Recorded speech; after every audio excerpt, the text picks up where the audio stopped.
Death of an American in uniform, no matter what the circumstances, is always a tragedy. Now the Department of Veterans Affairs and the state of New York are investigating whether life insurance companies are taking advantage of grieving families when they're most vulnerable. This is in response to a story we brought you last night based on a 6-month investigation by Bloomberg Markets magazine.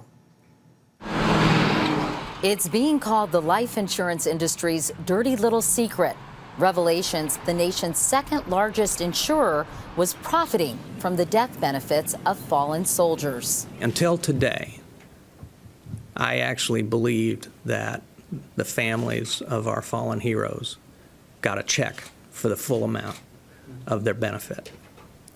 So this came as news to me. It's sad. Survivors like Cindy Lohman, whose son Ryan was killed in Afghanistan, believed they would be getting checks too. Instead, they were told their death benefits were being placed in a secure, interest-bearing account. But the funds are actually held in the company's own general corporate account, allowing Prudential to earn the lion's share of the interest for itself. I was stunned to realize that, I had been duped. In 2008, when Cindy Lohman's statement said she was earning less than 1% interest on her Alliance account, public records show Prudential was earning almost 5% on its corporate account. When I read about it and saw how despicable it was, I frankly thought it was treasonous. Pennsylvania Congressman Patrick Murphy is an Iraq War veteran himself and says he's looking into possible legislation to permanently end the practice of so-called retained asset accounts. I'm not sure if it's criminal or not, but what I know is it's wrong and it should stop. And if they don't stop it themselves, we're going to stop it for them.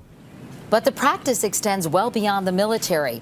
New York-based MetLife, the country's largest life insurer, is one of over 120 insurance firms holding some $28 billion in retained asset accounts. Today, New York State Attorney General Andrew Cuomo launched his own consumer fraud investigation, serving subpoenas to MetLife and 7 more life insurance providers. I am so angry at the insurance companies that... Meanwhile, the writer of the Bloomberg Markets magazine investigation said his inbox was flooded with emails today from policyholders saying they're reeling from a broken trust. They sound like they feel betrayed, that they didn't have more information about how these policies worked, and they had to learn about it from reading a magazine article. In a statement yesterday to CBS News, Prudential said, "We fully disclose the nature and terms of the account to account holders, including the interest credited to their account." And late today, Prudential told us it's in talks now with the Department of Veterans Affairs to address the concerns that have now been raised.